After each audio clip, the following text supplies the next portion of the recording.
नमस्कार साथियों, कैसे हैं आप लोग। उम्मीद करते हैं आप लोग बहुत बढ़िया होंगे, मस्त होंगे फ्रेंड्स।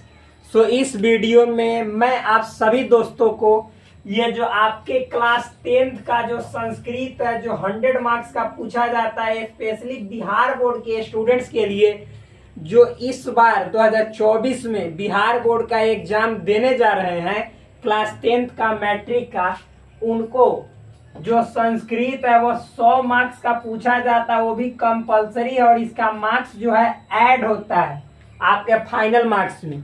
और यदि आप चाहते हैं कि भाई से मतलब सलाह लेने के बाद, थोड़ा सा भाई से गाइडेंस लेने के बाद यहाँ पे 90 प्लस मार्क्स अचीव कर ले, मतलब 90 प्लस मार्क्स संस्कृत में ला ले या प्राप्त कर ले, तो कितना उत्तम होगा। तो यदि आप चाहते हैं कि हाँ 90 प्लस मार्क्स आप अचीव करें, तो इसके लिए आप लगातार वीडियो को इत्मीनान से देखते जाइए।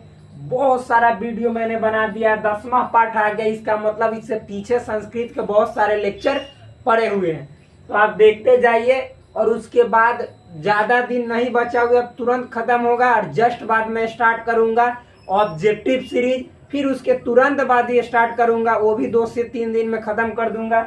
उसके जस्ट बाद स्टार्ट करूंगा ग्रामर यानी व्याकरण, संस्कृत व्याकरण, प्रत्यय, उपसर्ग, कारक, फिर उसके बाद वाच्य परिवर्तन, फिर उसके बाद धातु रूप, शब्द रूप और समास, और उसके बाद संधि विच्छेद। इसके बाद खत्म। बस इतना ही है आपको पढ़ना, क्योंकि उससे ज्यादा नहीं पूछता है। फिर संस्कृत में हम लोग पत्र लेखन सीखेंगे और साथ ही साथ एक अनुच्छेद लेखन सीखेंगे। उसके बाद सब चीज खत्म हो जाएगा, कुछ नहीं बचेगा संस्कृत में। जस्ट बाद स्टार्ट करेंगे हम हिंदी। हिंदी भी 100 नंबर का पूछा जाता है भाई, इसमें भी आपको 90 प्लस मार्क्स अचीव करना, ये मेरा दावा मानिए। ये दोनों के लिए आप निश्चिंत हो जाइए, कोई नहीं रोक सकता है। ठीक, तो स्टार्ट करते हैं 10वां पाठा।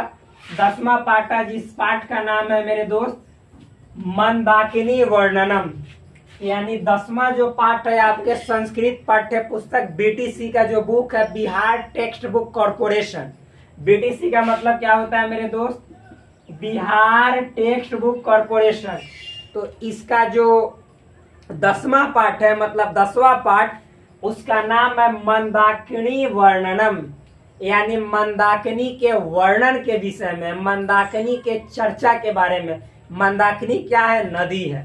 ठीक, कहाँ पे? तो मध्य प्रदेश में चित्रकूट एक जगह है, वहीं पे आपको देखने को मिलेगा, जो कि इलाहाबाद से ज्यादा दूर नहीं है, 2 से 4-5 घंटा का शायद रास्ता है। हम इलाहाबाद में रहते थे, तो वहाँ पे मतलब कि बहुत सारे स्टूडेंट चित्रकूट से आते थे। देखिए पाठ, सबसे पहले हम लोग पाठ के परिचय को जानते हैं, इस पाठ में क्या क्या हमको पढ़ना है। और यदि नए होंगे आप मेरे दोस्त, तो चैनल को जरूर सब्सक्राइब कीजिएगा। वीडियो अच्छा लगेगा तो वीडियो को जरूर लाइक कीजिएगा।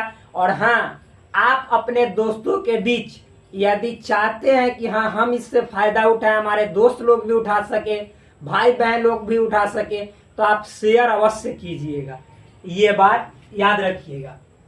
पाठ परिचय को देखते हैं हम लोग। प्रस्तुत पाठ, मतलब ये जो पाठ मंदाकिनी वर्णनम है, जो मंदाकिनी वर्णनम है, इस पाठ में आदि कवि वाल्मीकि, मतलब ये जो पाठ है मंदाकिनी वर्णन, आदि कवि वाल्मीकि। आप लोग, आदि कवि का मतलब होता है एक तरह से बहुत शुरुआती कवि। आदि का कैसे होता है? अंत या अनंत। आदि मतलब प्रारंभिक, अनंत या अंत मतलब बहुत बाद का। तो जो वाल्मीकि जी हैं, इनको आदि कवि के रूप में देखा जाता है। तो ये जो पाठ है, ये आदि कवि वाल्मीकि द्वारा, मंदाकिनी वर्णन आदि कवि वाल्मीकि द्वारा रचित वाल्मीकि रामायण के अयोध्या कांड के 95वें सर्ग से संकलित है। मेरे दोस्त, रामायण जो है, वह जो सबसे पहले रामायण किनके द्वारा लिखा गया?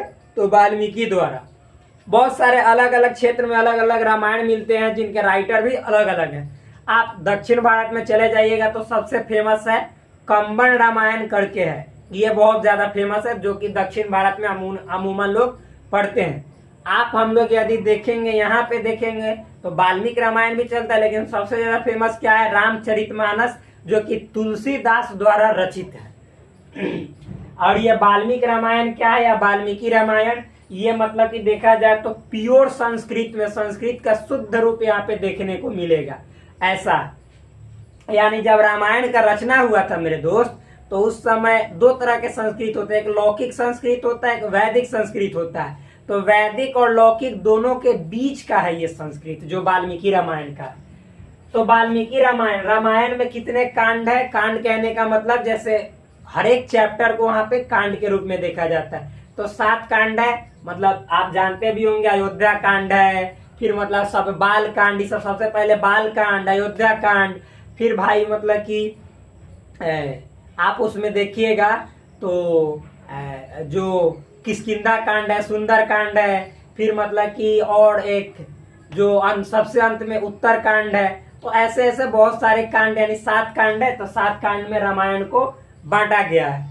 तो उसके जो अयोध्या कांड है, तो अयोध्या कांड के 95 मतलब 95 सर्ग में, कांड के अंदर सर्ग होता है, ठीक। तो उसके 95 सर्ग में ये जो मंदाकिनी वर्णन है, इस नदी का वर्णन किया गया है। यानी वहां से ये क्या है, ये जो पाठ है ये लिया गया, मतलब संकलित है। इसमें मंदाकिनी नदी की श्री शोभा का वर्णन किया गया है।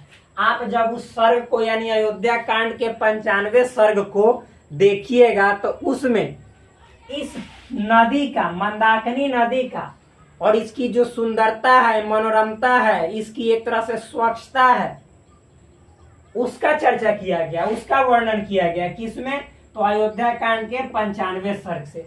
ये सब आपको ऑब्जेक्टिव में पूछता है कि बताइए जो मंदाकिनी वर्णन है ये अयोध्या किस कांड से लिया, रामायण के किस कांड से लिया गया। तो उसमें लिखा हुआ रहेगा किष्किंधा कांड, फिर उसके बाद बाल कांड, अयोध्या कांड, अरण्य कांड। अरण्य मतलब जंगल वाला जो कांड होता है, जब श्री रामचंद्र वनवास बिताते हैं तो उसको अरण्य कांड बोला जाता है। तो इस तरह से ऑप्शन दिया रहेगा, तो आपको क्या लिखना है आंसर में, अयोध्या कांड। तो मेरे दोस्त ये सब ऑब्जेक्टिव बनेगा। जब हम ऑब्जेक्टिव बताएंगे आपको एक एक चीज बताएंगे, आप टेंशन फ्री रहिए। आगे देखिए, से संकलित है। इसमें ये तो हो गया, मतलब जो भी है, मतलब हमने बता दिया कि इसमें मंदाकिनी नदी का वर्णन है, उसकी सुंदरता का, मनोरमता का, स्वच्छता का वर्णन है। आगे देखिएगा, प्रकृति उसका चित्रण किया गया है। वनवास क्रम में राम, पत्नी सीता तथा अनुज लक्ष्मण सहित चित्रकूट जाते हैं। जब वनवास जाते हैं वह, तो वनवास मतलब किनके किनके साथ जाते हैं, तो उनके साथ जो राम जी रहते हैं, उनके साथ उनकी पत्नी भार्या मतलब सीता रहती है। फिर उसके बाद उनका अनुज, अनुज मतलब छोटा भाई लक्ष्मण रहता है। ये तीनों आदमी वन में जाते हैं। तो वही चित्रकूट जाते हैं। कहाँ पे, चित्रकूट। वही कलकल छल छल करती मंदाकिनी नदी की शोभा का वर्णन करते हुए श्री राम सीता से कहते हैं, उसी स्थल पे चित्रकूट में ही एक नदी रहती है जिसकी धाराएं कलकल, मतलब ये सब उसकी शोभा है, शोभा का वर्णन है।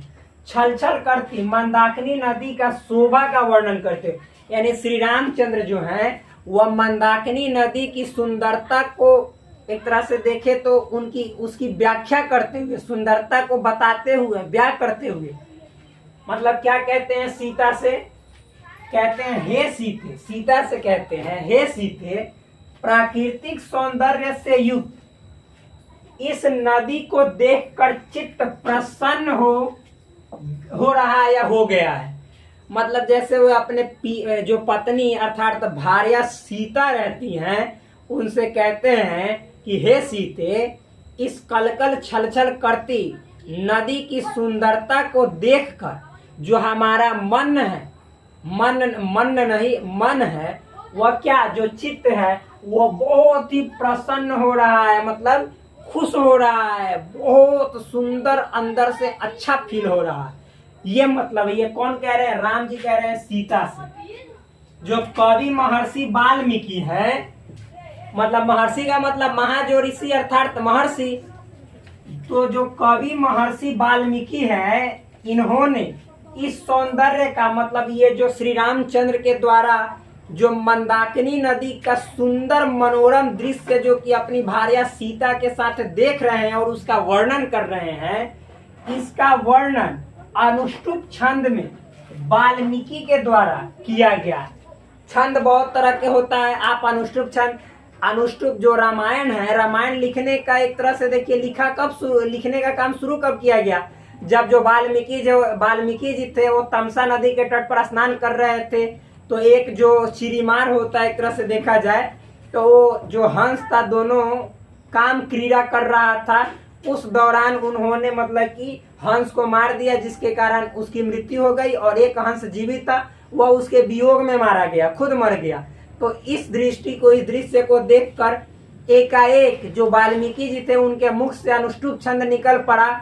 कैसे निकलता है, उसमें बोलते हैं प्रतिष्ठाम, इस तरह से अंत में मतलब काम मोहितम मां निषाद प्रतिष्ठाम, फिर उसके बाद बोलते हैं इस तरह से करके एक श्लोक है जो कि अनुष्टुप छंद का श्लोक है, बहुत सुंदर श्लोक है, आप देखिएगा, मां निषाद प्रतिष्ठाम इस तरह से कहते हैं। और फ्रेंड्स बहुत सारा छंद होता है। आप छंद में देखिए इंद्र व्रजा छंद, उपेंद्र व्रजा छंद, फिर मतलब कि आपको बहुत सारा परिमाणिका छंद, गजगति छंद, इस तरह से बहुत सारे छंद मिलेंगे। सबसे फेमस है अनुष्टुप छंद। आगे देखिए इस नदी का मतलब मंदाकिनी नदी का जो इसकी शोभा का वर्णन महाकवि, एक कवि है जिनका नाम है क्या, महाकवि कालिदास। कालिदास ने भी रघुवंश महाकाव्य के 13वें सर्ग में किया है। कालिदास का एक बहुत ही सुंदर ग्रंथ है जिसका नाम है रघुवंश। क्या रघुवंश नाम है। उसमें आप देखिएगा कि उसके 13वें सर्ग में इस नदी का यानी मंदाकिनी नदी का सुंदर एवं मनोरम वर्णन किया गया है। तो इस तरह से ये पाठ परिचय हुआ। आज के लिए इतना ही, फिर मिलता है आपसे नेक्स्ट वीडियो में, तब तक के लिए धन्यवाद।